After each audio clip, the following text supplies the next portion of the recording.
Bonjour les petits lecteurs. Désolée, j'étais en train de lire un livre. Et quel livre! C'est une bouffée d'optimisme, une hymne à la vie et à la bonne humeur.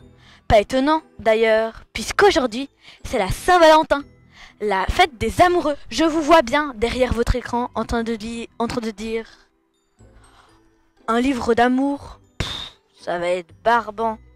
Eh ben non, ce n'est pas du tout le cas. D'ailleurs, il y a aussi une histoire d'amitié très forte. Alors oui, c'est peut-être un peu plus pour les filles que pour les garçons, mais vous pouvez aussi adorer le lire. Quant à l'âge, vous pouvez vous plonger dedans à partir de 9 et jusqu'à 12 ans. C'est un roman rapide et facile à lire. Je l'ai dévoré en 2 jours. Avant de vous parler plus du roman, il est indispensable de vous parler de son auteur, Susie Morgenstern.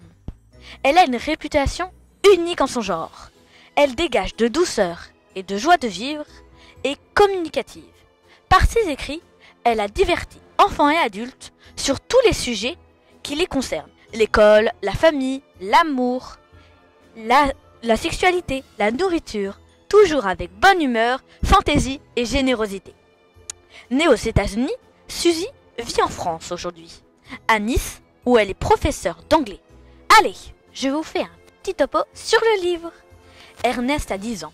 Sa mère est morte le jour de son anniversaire et son père est disparu peu après. Alors, depuis 10 ans, il vit avec sa grand-mère prénommée Précieuse. Et depuis 10 ans, Ernest s'ennuie. Sa vie n'a vraiment rien de très intéressant.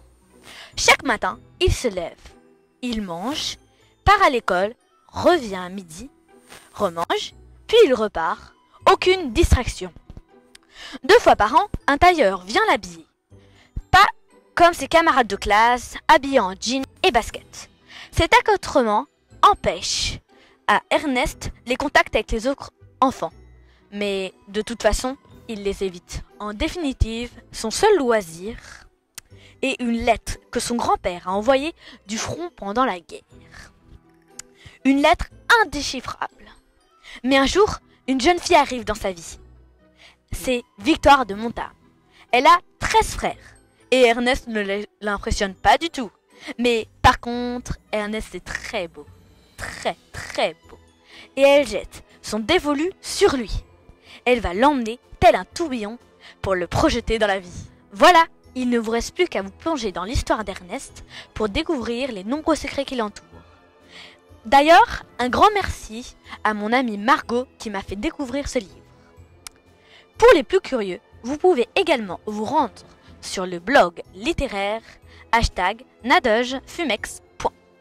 Sur ce blog, j'ai appris que ce roman a également été adapté en BD avec l'illustrateur Thomas Bass, un Strasbourgeois, comme moi.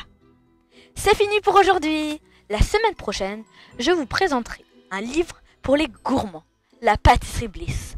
Une histoire pleine de magie et de gourmandise. À très vite les petits lacs.